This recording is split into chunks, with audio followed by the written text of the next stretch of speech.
Chapter 105, Linking Up. Pilgrimage? What's that? Worm 16 reflexively asked. Worm 9's brows immediately furrowed slightly as he turned to Worm 16 with a displeased expression. Worm 16 had also realized his mistake, and a sheepish look appeared on his face. The pilgrimage is... The waiter was just about to reply when his expression suddenly changed drastically, and he yelled, "You don't know about the pilgrimage? You're outsiders." 2 translucent threads of light shot into the waiter's head in a flash, and his voice immediately cut off as a dazed look appeared in his eyes. Right before the waiter began yelling, Worm 9 had already conjured up a blue light barrier that encompassed the entire booth to prevent any sound from escaping. "My apologies," Worm 16 said with an embarrassed expression. "It's fine.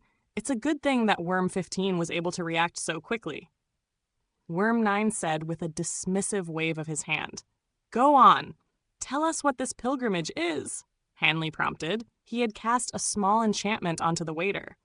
The enchantment was very weak as he wasn't able to use any spiritual sense, but it was more than enough on a mortal like the waiter.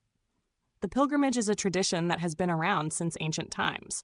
Once every 60 years, the residents of each city would be taken in batches by their respective city lords to Red Moon City, where they would be preached to by the Holy Lord.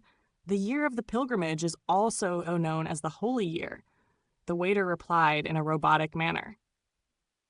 "If they're only going to see the Holy Lord, then why do they have to pack all of their belongings as if they're relocating?"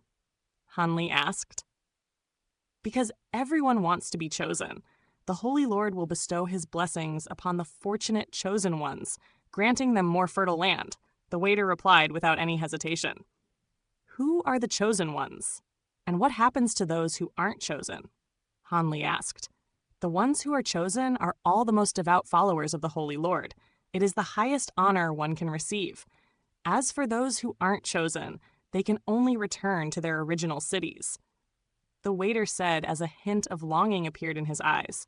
Hanley's trio exchanged a glance with one another upon hearing this, and all of them could see their own surprise mirrored in one another's eyes. That explained the deserted cities, and as for the Holy Lord that the waiter was speaking of, that was almost definitely Gong Shu Hong. "What else do you know about the Holy Lord?" Worm 9 asked. "The Holy Lord bestows upon us fertile land and protects us for generation after generation." The waiter rattled off a long list of things that this supposed Holy Lord did, but none of this information was useful to Hanley's trio. Hanley shook his head as he interrupted the waiter's pointless rambling and asked, "You all seem to be very hostile toward outsiders. Is this a part of the Holy Lord's teachings?" "That's right. All outsiders are sinister devils who covet the fertile land of our Red Moon Island. If we discover any outsiders, we are to inform our city lords right away and have those outsiders killed," the waiter replied with a dazed expression, but a cold and forbidding tone had crept into his voice. Worm 16 gave a cold harumph upon hearing this, while a contemplative look appeared on Worm 9's face. Hanley's eyes narrowed slightly as he asked a few more questions regarding the Holy Lord, but unfortunately, the waiter was but a mere mortal who knew very little, so Hanley was unable to dig up much more information. Thus, he indicated for Worm 9 to withdraw the blue light barrier in the booth, then chanted an incantation as a faint gleam appeared in his eyes before vanishing in a flash. The waiter abruptly shuddered as a hint of clarity returned to his eyes, and he looked around with a slightly dazed expression. "You can go now. We'll call for you if we need anything," Hanley said in a calm manner. He had just wiped away the waiter's memories of the last few minutes. "Enjoy your meal." The waiter's head was still feeling a little fuzzy, and he flashed an apologetic smile before exiting the booth. "So that's why those cities were deserted. It seems like we were overthinking things," Worm 16 said with a smile. "That may be true, but we did manage to get some rather interesting information out of him. Nonetheless, seeing as all of the residents of those 2 cities have been summoned for the pilgrimage, doesn't that mean that Gong Shu Hong should currently be accepting the pilgrimage in that so-called Red Moon City?" Worm 9 mused. Hanley nodded in response with a contemplative expression, and the information about Red Moon Island contained in the jade slips that Worm 3 had given them surfaced in his mind. The map included in the jade slips was very basic, and there were very few cities marked out on them, but one of those cities was indeed one by the name of Red Moon City. However, it was quite some distance away from Heavenly Water City. If these mortals were going to attend the pilgrimage, they most likely had to be taken to Red Moon City by high-grade cultivators through some special means. Otherwise, at the snail-like rate that mortals were capable of traveling at, there was no guarantee that they would be able to reach Red Moon City in this lifetime. Worm 16's eyes suddenly lit up, clearly having also drawn the same conclusion, and he asked, "Should we communicate this information with the others?" Han Li considered this notion for a moment before offering his opinion on the matter. Given how we were able to obtain this piece of information so easily, I'm sure the scouts sent by the Transient Guild would have already been able to secure the same information. The list of locations that they proposed that Gong Shuhong could be at right now didn't include Red Moon City, and there had to have been a reason for that. Perhaps what the waiter just told us was nothing more than a circulating rumor. Worm 9 nodded in agreement. I think we should follow the original plan and travel to Heavenly Water City to link up with the members of the guild lurking in the city, then think about what to do next.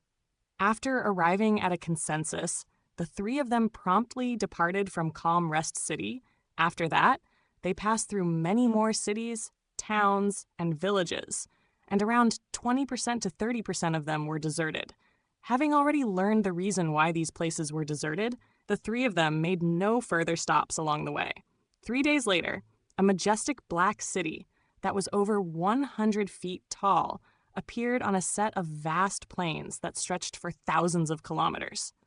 There were thousands of acres of lush fields outside of the city, and they were surrounded by several branches of a large river that flowed out to the sea, segregating the land into plots of farmland of different shapes and sizes.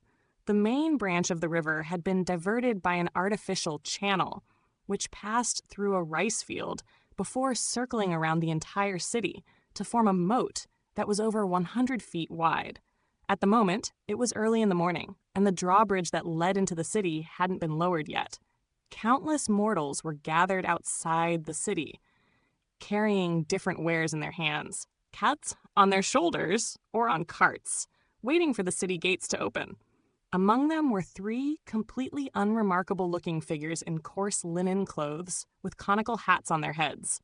The trio looked no different from the average farmers here. They were none other than Han Li's trio, who had arrived outside the city and adopted disguises for themselves. The light of the rising sun illuminated the large characters that spelled out Heavenly Water City on the plaque above the city gates, and all of a strike. The loud strike of a bell rang out from within the city. Immediately thereafter, the sound of moving mechanical parts rang out, and the heavy drawbridge was slowly lowered while tethered to a pair of thick black chains. Everyone outside the city had already been waiting for quite some time, and they began to enter the city along the drawbridge. Stationed on either side of the city gates were several nascent soul cultivators standing on guard duty, and they were led by a deity transformation cultivator. All of them wore dark blue robes with a crimson crescent moon embroidered on each of their chests. Han Li was unable to use his spiritual sense to examine the city, but he knew that there had to be even more powerful cultivators inside. With the observation that they had made through visiting the previous few cities, they had discovered that Red Moon Island was the same as the other islands in the Blackwind Sea, in that cultivators lived among the mortals in the cities, and the mortals seemed to be accustomed to the existence of the cultivators as well. However, it seemed that all of the cultivators at or above the nascent soul stage on the island were wearing these blue robes emblazoned with crimson moons, making it appear as if they all belonged to a certain sect. After entering through the city gates, a faint burst of light appeared above Han Li. He raised his head slightly to discover an octagonal array diagram engraved onto the brick above his head, with a round copper mirror embedded at the very center of the diagram.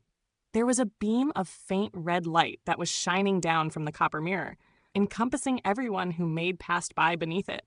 With just a single glance, Han Li was able to figure out the purpose of the array. It was most likely an array that was designed to pick out cultivators who were intentionally posing as mortals to prevent them from sneaking into the city. Given Han Li's current level of expertise in arrays, this array wasn't very complex or advanced. Anyone above the Grand Ascension would be able to easily pass through under it without being detected after making some simple preparations. However, given how powerful the auras of cultivators above the Grand Ascension stage were, if they didn't possess any special treasures to conceal their auras, they would have most likely already been detected upon entering the island. So they wouldn't even have made it to this point. Han Li and the others were all above the Grand Ascension stage, and with the aura concealment effect of these masks, they had nothing to worry about. Thus, the three of them followed the crowd in a relaxed manner as they slowly drew closer and closer to the city, and while passing under the array, the light in the copper mirror only flashed briefly before returning to normal, clearly passing them off as mortals. After entering the city, the crowds of people began to diverge in two separate directions, and the sights and scenes in the city were gradually laid out before them. The street that was directly facing them was lined with shops and merchants, and different flags used to attract customers were hanging off all of the shop buildings. However, it was still quite early, so quite a few of the shops still weren't open for business, and there weren't too many people on the Bluestone streets aside from those who had just entered the city. The only shops that were open were ones that were serving breakfast to the early risers. This city was larger than any other city that Han Li's trio had passed through on Red Moon Island, and the entire city was split up into 4 major areas by 2 main streets, one that ran from northeast to southwest, and the other from northwest to southeast. Han Li's trio followed one of the main streets to the southern area of the city, then branched off onto a smaller path. After walking for over an hour, taking many turns in the process, they arrived in a secluded alley. The alley was extremely quiet, and the few courtyards inside all had their doors tightly shut. There was no sound to be heard coming from any alleys, and not a single person could be seen. Either, the 3 of them made their way to an ordinary-looking estate at the deepest point in the alley, then drew to a halt. "This is the place," Worm 9 said as he took a glance at the dark red doors of the estate. This estate was a secret stronghold established by the members of the Transient Guild who had already infiltrated Red Moon Island, and Han Li's trio had arrived here to link up with them and obtain intelligence.